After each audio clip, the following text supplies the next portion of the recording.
Eh, Problem ini sebetulnya alamiah akan dialami oleh siapapun yang berumah tangga. Saya ulangi ya, problem ini akan alamiah bagi siapapun yang merasa berumah tangga. Kenapa? Karena declare ayatnya pertama kali sudah mengatakan, engkau pasti menemukan kekurangan di pasanganmu. Itu poinnya. Tapi kadang kesadaran itu menjadi berkurang karena setan bermain dengan cukup indah di situ. Provokasinya terlalu banyak. Apa yang pertama kali setan tanamkan pada pasangan ketika melihat pasangannya kurang baik terlihat adalah sikap putus asa. Melihat keadaan itu sehingga menyimpulkan sudah tidak mungkin kemudian untuk berjalan bersama-sama dan rahmat Allah tidak turun lagi di situ. Itu problem.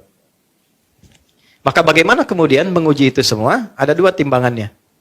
Pertama, lihat baik-baik pada konteksnya. Satu, konteks perbedaan apa yang muncul di antara keduanya itu? Apakah sikap atau perbuatan maksiat? Gitu. Bedakan. Secara fikih nanti berbeda hukumnya. Misal, kalau sikapnya mengarah pada perbuatan maksiat. Dia nggak mau sholat, sering mabuk, ya, sering mengonsumsi hal yang dilarang dan sebagainya, berpengaruh buruk pada anak, pada ini dan sebagainya, dan bisa membawa. Dan sudah berulang kali diingatkan, diminta, dibawa, sulit dan sebagainya. Ya, mau direhab dan sebagainya, sulit misalnya dan seterusnya. Nah, sementara pengaruh-pengaruhnya tetap kuat dalam kehidupan keluarga dan bisa menjauhkan yang paling utama adalah ya dari ketaatan kepada Allah Subhanahu wa taala. Maka muncul skema nanti. Dan cara skemanya Quran surah keempat ayat 34 sampai 35. Puncaknya nanti di Quran surah ke-65-nya dengan namanya langsung. Ayat 34, ayat 35 memberikan jalan keluar. 1. Dari komunikasi fa'idhuhunna. 2. Wahjuruhunna fil madaji. Mengecek cintanya masih ada atau enggak. Pisah dulu. Dari pisah tempat tidur, pisah ruangan, sampai yang satu dulu ke rumah ibunya atau ke bapaknya. Untuk ngecek ada kepedulian enggak. Tanya enggak. Gitu kan? Masih peduli enggak? Dan seterusnya. Enggak ada sama sekali, tetap larut dalam perbuatannya. Masuk yang kedua. Ayat 35. Fa in khiftum shiqaqa bainihima fab'athu hakaman min ahli wa hakaman min ahliya. Kalau enggak bisa sendirian menyelesaikan, maka cari ruang kepada pihak yang ketiga. Pertama paling dekat keluarga, wali dulu. Kalau enggak ketemu, yang disepakati oleh keduanya, yang dipercaya. Ustadz siapa, teman siapa, si fulan, yang memang pendapatnya bukan untuk dibagi, tapi memberikan kontribusi. Enggak ketemu di sini, masih belum berubah dari maksiatnya, naik ke sini puncaknya. Sudah dengan keluarga bertemu, nggak bisa berubah, nggak bisa apa, tetap jauh, tetap menjauhkan juga dari Allah, maka muncul yang terakhir. Skema tolak. Ditolak pun ada tahapan, nggak bisa langsung tolak. Kasih pelajaran pertama, suami menolak. Kalau nggak mau, muncul khulu, istri mengajukan. Kalau istri mengajukan, sifatnya fasakh, dipisahkan oleh hakim.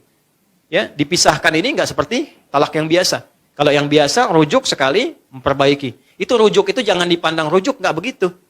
Ya, 3 kali suci itu diberi jeda supaya berpikir. Jadi spirit tolak awalnya bukan memisahkan, awalnya menyatukan.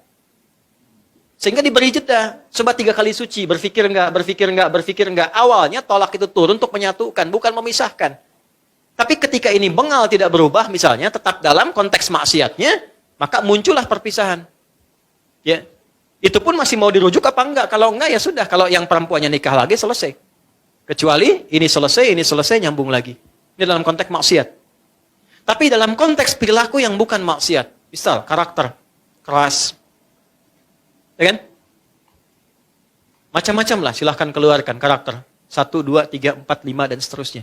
Sepanjang itu karakter, maka balik ke ayat tadi. Aku pasangkan, kata Allah, dia dengan karakternya kepadamu, karena hanya engkau yang bisa mendulang pahala dari sifat kurangnya untuk mengeluarkan sifat baikmu. Memang pahalanya ada di situ. Kan pengen surga, pengen baik, pengen mulia. Tapi bukan berarti terus-terusan begitu, bukan. Nanti ada jalannya. Ada jalannya. Maka yang pertama apa yang harus dilakukan? 1, serahkan dulu kepada Allah dengan menerima. Ya Allah, terima kasih engkau kirimkan dia untukku. Ya kan? Bukan yang lainnya. Untuk meningkatkan sisi-sisi positif yang mungkin aku bisa tampilkan dalam kehidupan. 1 poin. 2, saya agak cepat. Minta sama Allah, doa. Ya Allah, engkau kirimkan dia kepadaku bukan pada yang lain. Dan engkau janjikan dalam keberpasangan ini untuk saling menyempurnakan. Mohon turunkan sifat kerasnya menjadi lemah lembut. Bagaimana cara melakukannya? Ya, Gak usah di depannya. Kok keras amat sih? Kenapa harus begitu sih? Capek begitu. Bangun malam, sholat. Di sampingnya. Minta sama Allah. Habis sholat minta sama Allah. Jaharkan aja. Nangis gak apa-apa. Ya Allah, terima kasih kau kirimkan suami kepada aku. Dia memberikan kebutuhanku, duniaku. Semua tercukupi baik untuk anak-anak sebagainya. Cuman mohon ya Allah. Engkau yang maha lembut. Lembutkan dia ya Allah. Sebagaimana ibuku bersikap lembut kepadaku. Ayahku gak pernah menyakitiku. Lembutkan dia ya Allah. Berikan kesabaran kepadaku untuk menerima ia menjadi lebih lembut dalam kebaikanmu. Minta kan. Hari pertama, hari kedua. Dan kalimat Qurannya jelas. Jangan pernah ada rasa putus asa untuk meminta. Gitu. Hari pertama, mungkin masih tidur. Hari kedua, mungkin dia dengar tapi masih tidur. Hari ketiga, mungkin dia bisa datang memeluk Anda dan minta maaf pada Anda. Ketika ada makhluk yang sulit ditaklukkan dengan makhluk lagi, minta kepada Khalik untuk melembutkan dan menaklukkannya. Itu sudah ditempuh atau belum? Ya kan? 3. Pelan-pelan. Datangi pasangan. Tapi bukan untuk mencari kekurangan. Minta maaf kepadanya. Satu aja lu. Dan gak usah gengsi. Aku minta maaf. Kalau dengan semua apa yang aku berikan saat ini, belum bisa membuat engkau misalnya menjadi lebih baik, menjadi lebih nyaman dengan saya, menjadi lebih enak dengan saya minta maaf. Kalau saya belum sabar, belum baik, belum ini. Tolong tunjukkan saya bagaimana mesti bersikap. Minimal turunkan dulu tensinya. Setidaknya ada rasa maaf yang turun. Kalau sudah sedikit frekuensinya turun, lebih mudah untuk menatanya. 3, kalau belum bisa dilakukan, terakhir ayat 35. Fab'athu hakaman min ahlihi wa hakaman min ahliha. Cari orang bijak yang bisa didengar. Kalau 1 dan 2 sudah tidak bisa saling mendengar satu dengan yang lainnya. Cari orang bijak untuk memberikan nasihat-nasihat terbaik.